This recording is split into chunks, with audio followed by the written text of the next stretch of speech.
cheap heat. Fix up, look sharp. Don't make me bring the bricks out and get dark. Hear the bang, see the spark. Duck down, lay down, just fix up, look sharp. Don't make me bring the bricks out and get dark. Hear the bang, see the spark. Duck down, lay down, just my brother was it from the street to the slammer. They're trying to see if Dizzy stays true to his grammar. Being a celebrity, don't.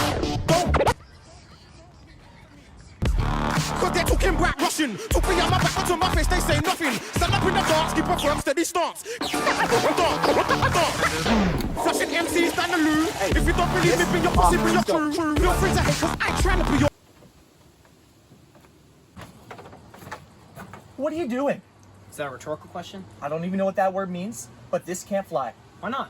George, it's been over 3 years since you last made a video on Bathroom Gamers. So? So a lot has changed since then. This music that you're playing right now, it's not yours. And if the YT overlords find out what you're doing here, you're gonna get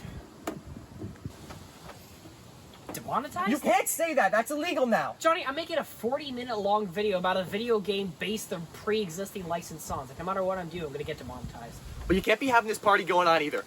Why not? Oh, because it's 2020, George. You can't have people going around raving in your backyard.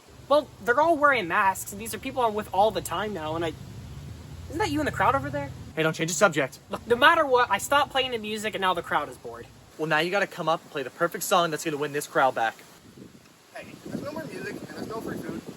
Can I go home now? So, what are you gonna play? I think I know the perfect song.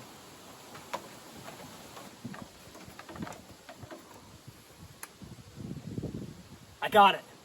Hey, so I didn't realize this until my first attempt to upload the video, but it turns out I can't use the song I used to use for all my videos, which was Uncontrollable Urge by Devo, which sucks because the end of the sketch was created with that song in mind, so I'm just gonna have to hum the song out loud, and you're just gonna have to imagine the actual song playing in the background. Cool? Let's go. Let's go!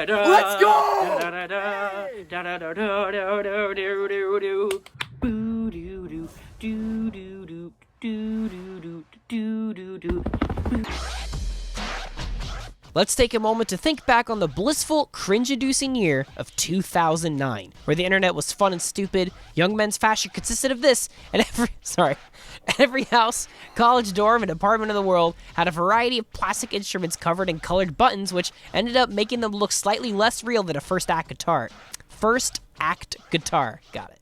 Guitar Hero Rock Band games have been around for a few long years at this point, and the whole peripheral music game craze arguably hit its peak between 2007 and 2008. Young kids and adults around the world were infatuated with the concept of playing along to songs that they either loved or eventually grew to love in a way where it simulates the performance of the song. Playing the game correctly meant that you were the reason everyone got to hear your instrument's track, which was close enough of a feeling for some to feel like they were rock stars, and people loved it for a while. 2009 was crammed with an overwhelming amount of entries in both franchises to the point of oversaturation in the market that crippled retailers, consumers, and their wallets. This year alone saw the release of Guitar Hero 5, Smash Hits, Band Hero, Guitar Hero Metallica, Van Halen, On Tour Modern Hits, The Beatles Rock Band Unplugged, Lego Rock Band for the iOS, and 3 physical track packs. This year felt so long that Guitar Hero as a series decided to have a logo change halfway through it. And many of these games had DLC, where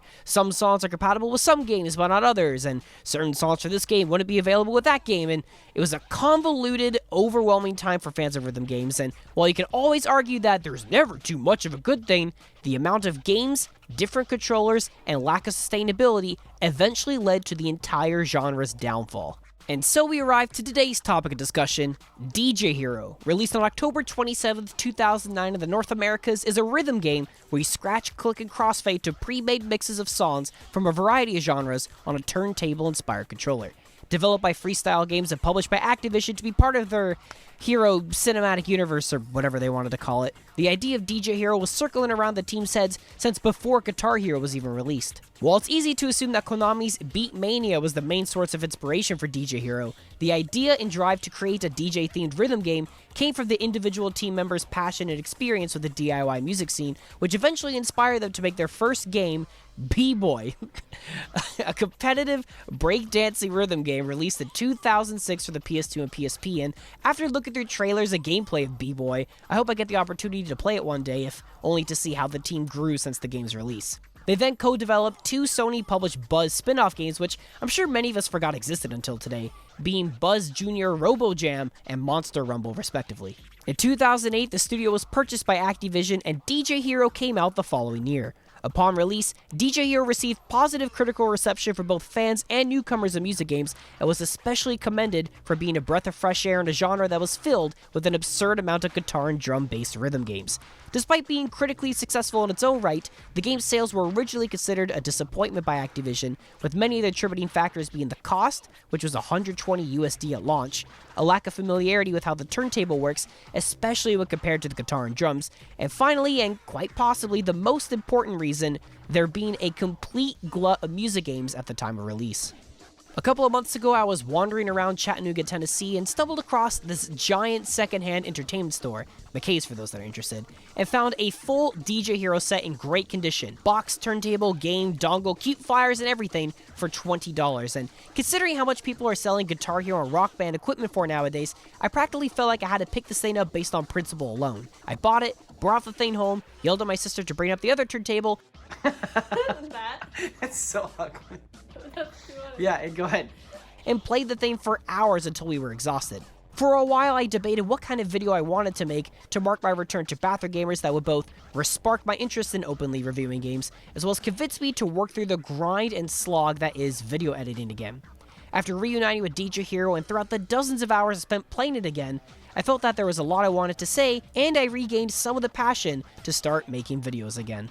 Excluding the promotional trailers, all the gameplay shown throughout this video was recorded at home and features either my sister Synthia, myself, or both of us playing the game simultaneously. And I know there will be those of you who feel compelled to comment on our skills because, well, that is what you're seeing for the majority of the video, but it doesn't really matter because we're not here to show off how great we are at a game people don't play anymore. We could be the worst DJ Hero players of the planet, and though luckily we're not that bad, and it wouldn't change what this video is about. On its own merits, here's a one-sided discussion on how DJ Hero holds up more than a decade later.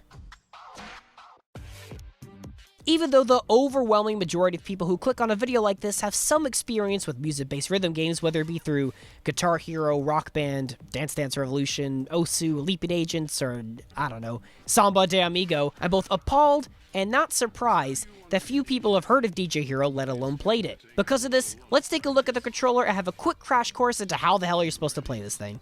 Essentially, the DJ Hero controller is split up into 2 parts, the turntable and the other part that feels excluded during family holiday gatherings as his brother is part of the varsity football team and you're just a journalist major where people only ask if you're going to be on the local news channel or be an anchor on the Today Show someday while they talk to your cool brother about frat parties, stat numbers, scholarships, his views in regards to the policies of state funding, how much he can bench, something about his super cereal bowl, his alcohol intake, his This side simulates a turntable platter with a record on top with 3 colored face buttons. Like most rhythm games, you need to tap the corresponding buttons when they scroll down the note highway and make it to the hit zone. Most people, when they think of what DJs do, regardless of their knowledge, think about scratching, otherwise known as when the guy with the headphones goes.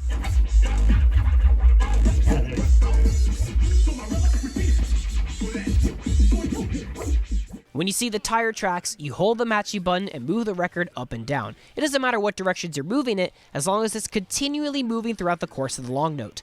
On lower difficulties, the majority of your scratchy sections will be the tire tracks, but on harder difficulties, these tire tracks will only come up every so often, as most of your scratching will have to follow these up and down arrows, meaning you have to move the platter in this exact direction on time with the music.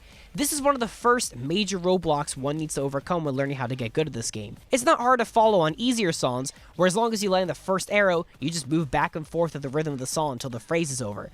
But this false sense of mastery only lasts for so long, as eventually, you'll get sections that look like this.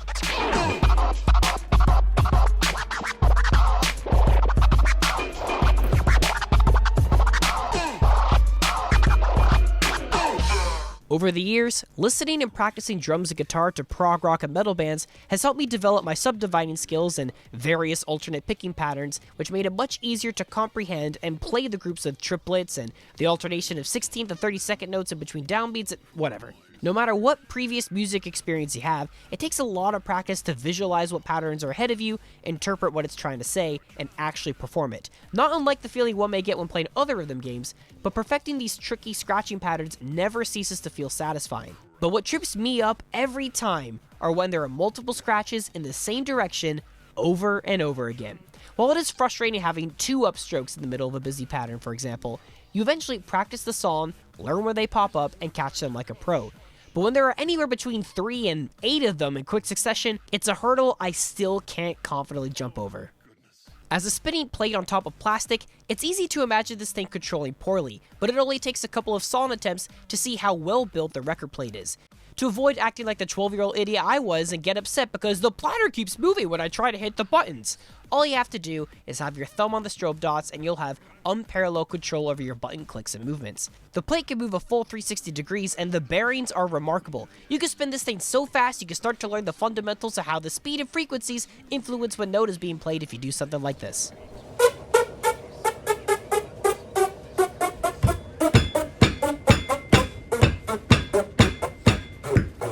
Actually worked out better than I expected. Unrelated, but I've had many people ask me when I force them to play this game, what the heck are these dots alongside the spinny thing?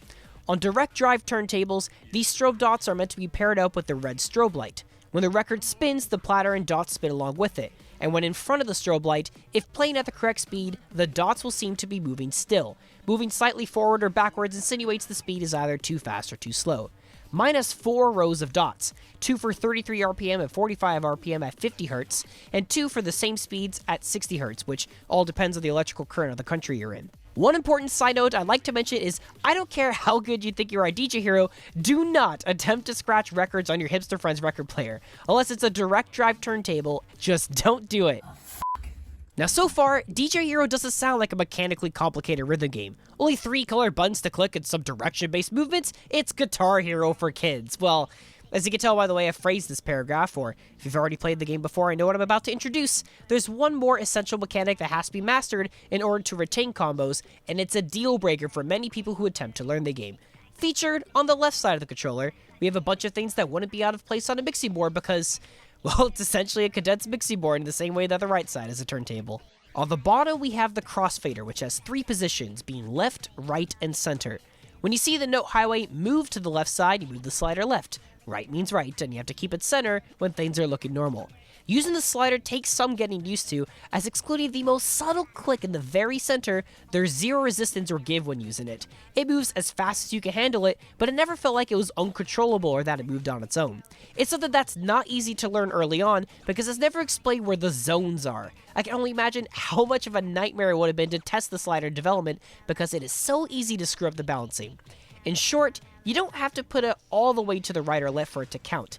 It feels as if the 3 zones, or whatever you want to call them, feel like they take up about 1/3 of the slider each. This sounds nice, and it is when you're zipping back and forth, but it becomes a problem because that little click in the middle is so faint that when you're crossfading like a god, it's easy to not feel it and lose your spot.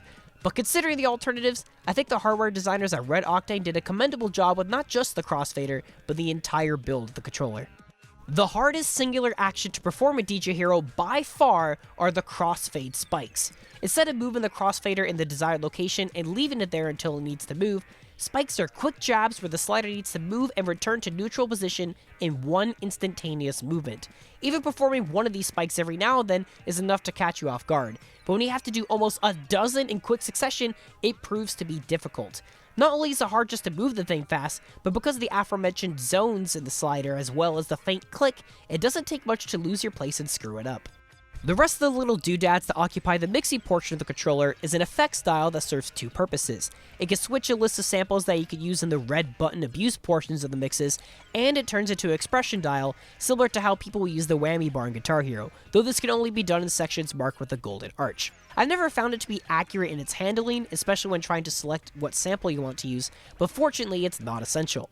Next to that is a special button that activates the magical power of Euphoria, which is basically this game's version of Guitar Hero Star Power or Rock Band's Overdrive. But not only does it double your multiplier for however long it's on for, it also automatically does all the crossfader moves for you, which feels like riding a bicycle that pedals itself, which I guess that's what a motorcycle is to some extent. Damn. That analogy didn't really work. A cute little detail is how the Euphoria button flashes red when it's ready to be used. Another way to build up your high score is with the rewind feature. When you nail combos throughout a song, you'll see this set of arrows light up, which means at any point throughout the song, you can spin the turntable quickly, which rewinds the song and doubles your multiplier for the entire section that is being repeated. It's a novel idea and a great way for purists and score chasers to repeat complicated sections to max out their score. I also find it fascinating that it rewinds the song farther back if you spin the platter twice instead of a full 360 degrees. But I find rewinding to be a quick and easy way to completely kill the vibe and progression of a song. So whenever I'm playing the game and I'm not concerned with beating my high scores, I pretty much ignore it. Finally, above everything else is a semi-hidden compartment of system buttons used to do very important things other than playing the game, like starting the game. Supposed to be able to take the side off so lefties can play, but to be left-handed is illegal in Canada, so I guess we glued it or something. So I guess you can go lefty. A special collector's edition was released alongside DJ Hero called the Renegade Edition, which is all black with shiny gold trimmings, came inside a hardshell case, a buildable stand to play on, and a double CD package that contained unreleased material for both Jay-Z and Eminem. You could tell this is the coolest thing a teenager could buy in 2009 just by looking at how excited Eminem is when he talks about it. I'm gonna be better at this game than Jazzy Jeff, by the way. And if ever he wants to come here and set up his turntables and against me, give me about a couple years, but, you know, I'm going to be better than him at this game. Hi, my name is what? My name is who? My name is Sadie. One could argue that I may have been unnecessarily thorough in this video explaining the core mechanics, but the game has a decent and entertaining enough of a tutorial that is narrated by none other than the legendary Grandmaster Flash. And while the in-game tutorial is enough to get you started, and you can argue all day whether it's cooler to learn how to play the game by either the literal pioneer of scratching, punch phrasing, and the backspin technique, or from your cool Uncle George from BathroomGamers, I wanted to go into detail because not many people can or will be able to play this, so I wanted to explain how certain parts of the controller feel to handle, and it makes explaining how the game maps its songs out much easier. When playing on guitar or drum controllers, it doesn't take much to understand how the gameplay correlates to simulate playing the real thing. For guitar, you select different buttons and combinations of notes on the fretboard and strum the bar to activate them. The further down the fretboard you go, the higher the pitch of the note is. Drums are even easier to understand. Hitting drum makes sound. Other drum make different sound. The art of DJing, though, is considerably more abstract. The tracks you play in this game, save for a few specific exceptions, are mixes of two songs. The game sets its note highway up by having the green side be track 1 and blue be track 2. The center red lane is reserved for audio samples to be used as sound effects. Regular notes that you press can be anything from fast stutters, to starting a different section of the song, or to trigger sound effects. Scratches are even easier to understand. The scratching happens to the tracks that correlate to the button you have held down. As an adorable, dumb little kid, I couldn't fathom what the stupid slider is supposed to do, other than make the game unnecessarily complicated. Now I've learned that it plays both songs when in center position, and changes what's being heard depending on which side you slide it to. Understanding the context and application of what you're playing makes DJ Hero infinitely more enjoyable. I can see how besides scratching and making the sound, many people didn't enjoy the game because they didn't know how they were contributing to the song. Now, music games don't have to have you simulate playing an instrument, as successfully proven with games like Osu, DDR, and Tap Tap Revenge. Damn, does anyone else remember those games? But using a turntable as a way of expressing oneself musically is something that people do in real life, so there is an expectation in playing the game to feel like a DJ. I'm not an expert on scratching records and mixing songs in real time, but once you understand how the game sets itself up, the illusion of feeling like a real DJ is close enough to a feeling as prominent as being a guitar god while playing Guitar Hero. I find I hype myself up every time a crowd-pleasing bass drop happens. Whether through headphones or surround sound, I turn this game up loud every time I play it. The lack of audio compression is impressive. This is a great sounding game. I can't help but smile and feel proud about myself when I nail difficult sections in my favorite mixes, which by the way we will get to discussing the soundtrack in just a moment. While the singular mechanics that make up the DJ Hero experience aren't particularly difficult on their own, it's in the combination of button presses, scratching, and crossfading simultaneously where DJ Hero's difficulty truly shines. It takes time in understanding how certain rhythmic passages are set up.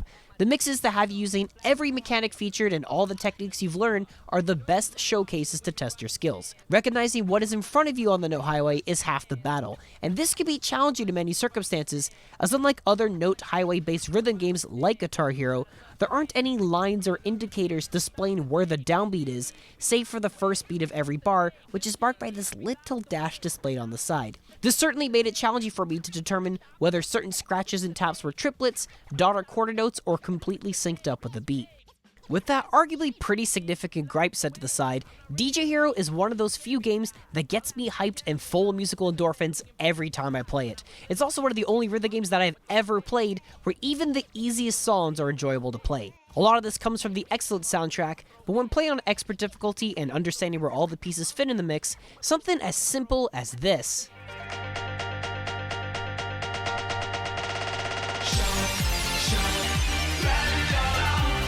Like, come on. It's easy to lose yourself and roleplay into this fantasy of being the one controlling the room and holding everyone's attention in the palm of your hands by unleashing these fat-ass beats. Wow. I've heard many game critics talk about certain gaming experiences that put them in zen-like states of mind, and I love discussing how certain games achieve that feeling for me. Shooters like Doom and Hotline Miami, to platformers like Celeste and Spelunky, even puzzle games like Tetris Effect and Picross get the job done for me. Rhythm games are a genre perfectly suited for feeling entranced and focused, and while DJ Hero doesn't achieve that same desired effect, similar to how I feel when playing games like Thumper, Osu, or even Guitar Hero, it nails the sensation of performing a complicated musical piece in the same ways Guitar Hero and Rock Band have notoriously perfected. The soundtrack for DJ Hero has garnered generous praise since release, and I'm here to throw my praise at it as well. The most prominent reason DJ Hero's licensed tracks please the majority of people who play the game is in its sheer breadth of diversity. There is no music-driven video game, rhythm-based or not, that encompasses such a vast array of genres, artists, and styles as DJ Hero does, which is doubly impressive for a game clearly marketed to be a hit amongst the mainstream casual crowd. Equal amounts from hip-hop from all eras, rock, pop, electro, house, alternative rock, dance, and songs from other DJ artists. Now, I'm all for the argument that an overwhelming amount of the track selection is reliant on chart-topping pop hits. I would have loved to see the inclusion of more lesser-known experimental cuts in the realms of electro, ambient, or even noise scenes. But apparently, over 6,000 songs were up for consideration during development, which was eventually narrowed down to just north of 100 songs, which comes to a grand total of 94 unique mixes. This was the biggest on-disc setlist for any music game at the time. We can argue all day whether the songs featured are good or not, which, spoiler alert, they are, but the quality of DJ Hero's setlist all rest on the mixes created for the game. You could put all the Tool, Mastodon, and Dillinger Escape Plan you could possibly fit on a Blu-ray disc just to please me, but the song choices don't matter if the mixes aren't good. Outside of its gameplay, DJ Hero shines because of its excellent mixes, most of which were created in-house at Freestyle Games. These mixes are catchy, inventive, inspiring, and full of moments that complement songs in ways the original versions couldn't do on their own. This inherent quality is what makes the art of DJing exciting, to bring life and emotion to a track that it didn't originally convey. There are a countless amount of songs featured in this game where I ended up loving the remix so much that I can't help but hear parts of this mix whenever I hear the original tunes on my own time. Sadly, I don't think I'll ever be able to listen to Tupac's All Eyes on Me without hearing Bittersweet Symphony in the back of my mind. With each mix consisting of only 2 songs, excluding a couple specific examples, it's easy to throw the argument around that these mixes would be more interesting if they used more than 2 songs to create something similar to a medley. And as cool as it would be to have more full-feature medleys in the game, it's within this 2-song limitation that the artists at Freestyle Games are able to create mixes that are both entertaining to listen to and fun to actually play. There are some creative, genre-bending mixes that are eye-opening in seeing how different rhythms, melodies, instruments, and styles of songwriting can come together and complement each other in fascinating ways. You have 50 Cent with David Bowie, the Beastie Boys and Blondie, Jay-Z and the Jackson 5, and Motorhead with Noisia. Many of these combinations sound like they'd be lame or hokey levels of gimmickry, but they're kind of awesome. My personal favorite highlights from the setlist include the Black Eyed Peas' Boom Boom Pow, which just grosses me out saying that out loud, and Satisfaction by Benny Benassi, Daft Punk's Technologic and Cars by Gary Newman, the Eminem and Beck mix of My Name Is a Loser, Holla Back Girl and Feel Good Inc. by Gwen Stefani and the Gorillaz, and all 3 mixes featuring Rihanna's Disturbia.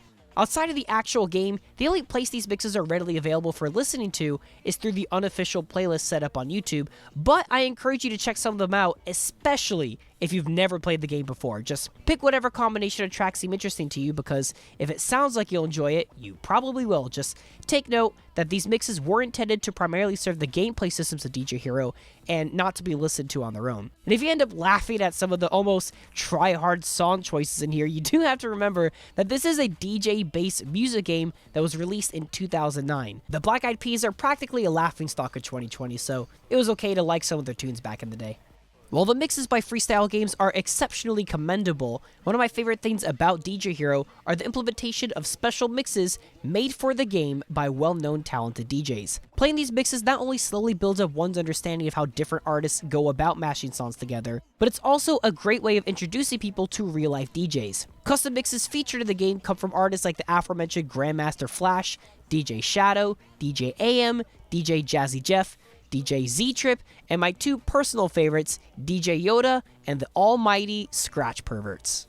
There are also 10 songs of the game that support guitar controllers, meaning you can either plug in your Rock Band or Guitar Hero guitar and play along to the licks and riffs while the DJ does his thing. It's a pretty bare bones feature, as there aren't many customization options, there are only 10 mixes that support it, and there aren't many challenging or particularly interesting guitar parts to play. Having said that, this was a feature that didn't need to be part of the game, so it's a welcome addition that the dev team went out of their way to include it. It's also interesting seeing the different UI aesthetics for both games side by side. Guitar Hero has that dirty DIY rock and roll vibe, while DJ Hero holds it together by being clean, vibrant, and sanitized.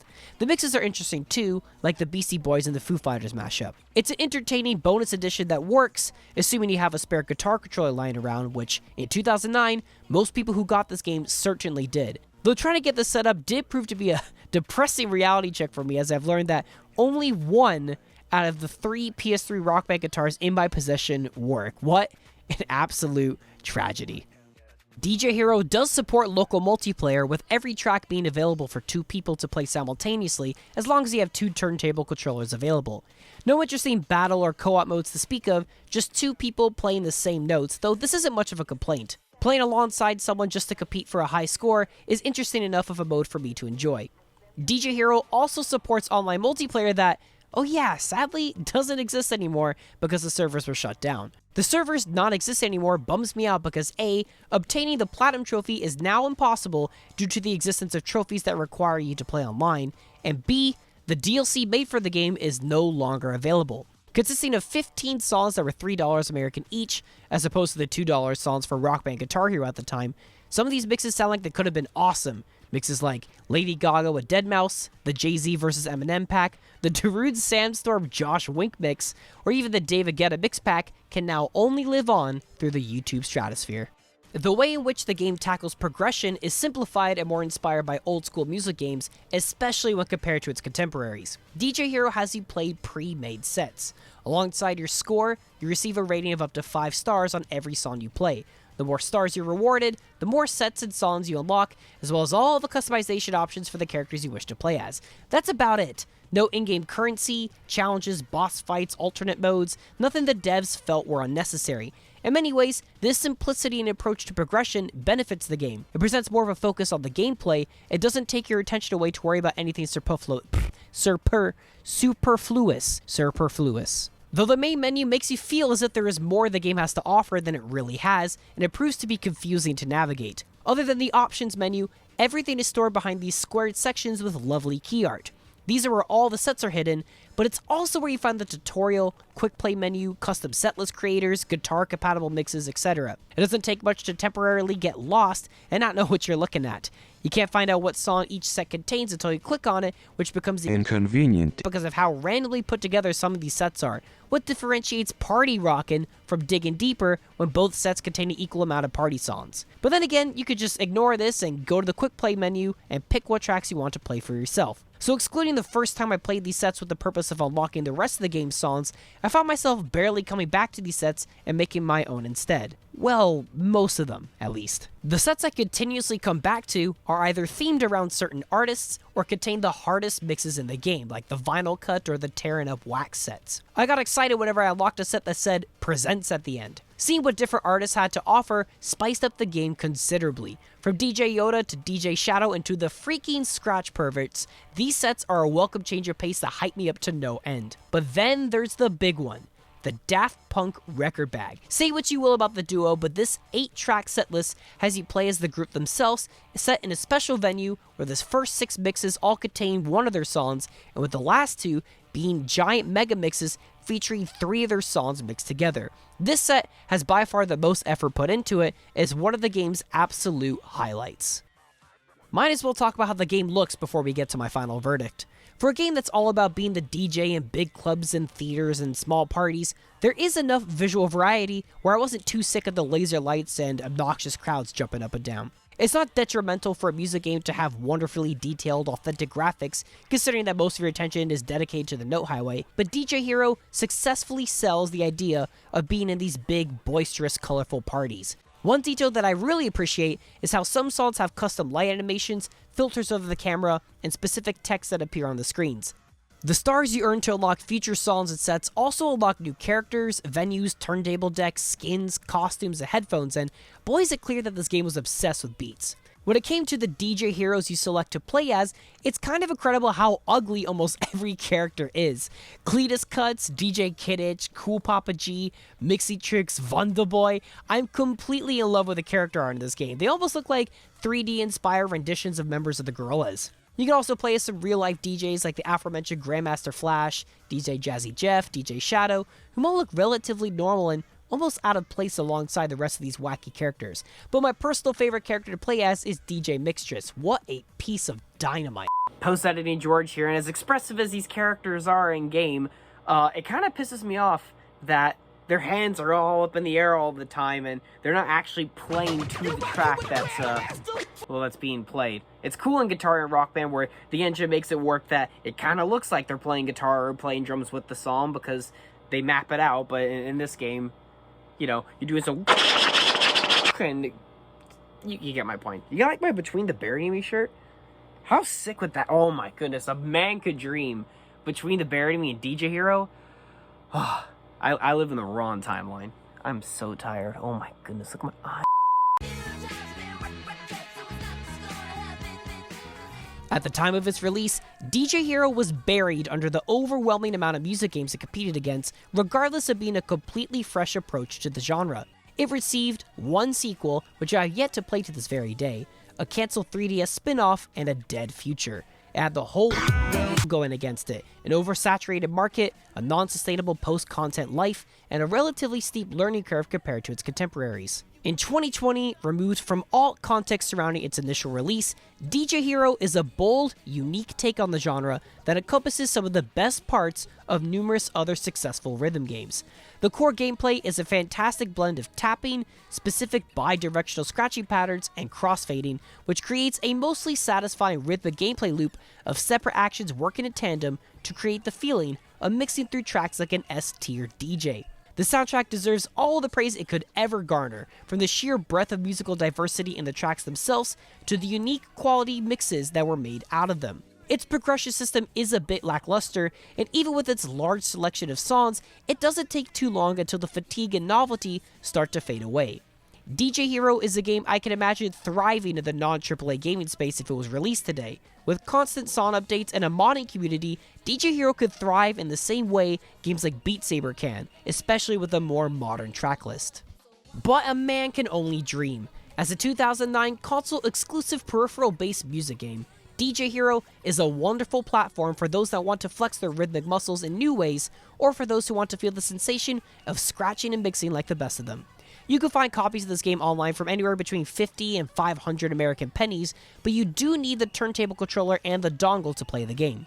Luckily, you can find used sets for DJ Hero for relatively cheap prices when compared to buying used Guitar Hero Rock Band equipment. There's something here for fans of all types of music games to sink their teeth into. Whether it's the radical set list or the appeal of learning and eventually mastering a new rhythm game, I believe it's more than worth the current price of admission. While it may have been released at the wrong point in time, DJ Hero remains a quality rhythm game experience in its own right.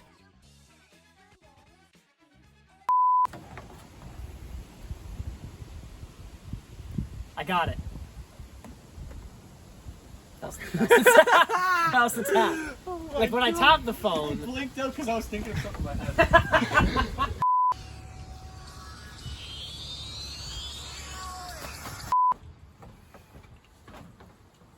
are you doing? Is that a rhetorical question? I know, I laughed. I got it. You didn't do it. I tap the phone and you go. Wait, bro, how does it feel to be a filmer for the BathroomGamers new DJ intro? Oh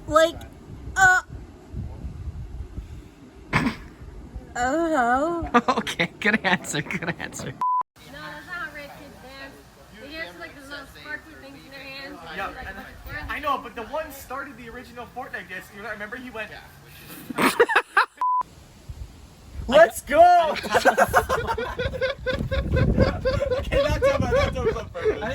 I knew this video was going to be long, but damn, even I'm surprised with how long this video was. I hope it was paced well. As much as I had fun talking about my experience with DJ Hero throughout the years, I am curious as to what you guys think of DJ Hero, whether you played it or not. Because besides my family that I forced to play this thing and a couple of my good friends, you know, I don't know what people think about DJ Hero nowadays. I don't check the forums or whatever. So whether you've played DJ Hero extensively, played it once at your friend's house, or have never played the thing before, let me know in the comments below what you think of it. If you have any cool special memories associated with the game, you can share those too, because I love reading those. On the Guitar Hero video, a lot of you talked about how you discovered rock and roll music through Guitar Hero, or, you know, you got along with your siblings better. Again, if you have any cool stories on DJ Hero, let me know. But if you have any opinions on the game itself, you can also let me know about that too, because I'm very curious. I'm also curious to what you guys think of this video as a whole. The intro sketch, the length, the way in which the video is presented. I want to know if you guys liked it. If you have any critical, constructive criticism as to how this video could be better, or parts of it that you liked, or if you just like the sound of my voice, which not many people do, let me know about that as well. So now what? Now that this video's done, what video am I going to do next? I don't know. It all depends on how this video does and what inspiration kind of strikes. I don't really have any concrete plans as to what I want to do for this channel, but the PS5's coming out and I'm getting super excited about that, so maybe something in the realms of that. Maybe I'll just review Super Mario 64 because it's been years since I played it and just have a craving. I don't know what I'm going to do. But no matter what, it's going to be a long time till I post any videos on this channel. So if you want to keep up to date with me and whatever I do on the channel, you can follow me on Instagram or Twitter. Both handles are at BathroomGamers. If you haven't checked it already, I did post a video a day before this one came out talking about why I left YouTube and why I came back. So if you're curious and you haven't seen already, you can check that out. But other than that, if you want any more updates, just follow me on either of my socials. It's been a long time since I've done anything like this. This is weird, doing outros. I don't even know what to say anymore. I'll just end it. I love you all so much. Thank you for watching, and stay fresh.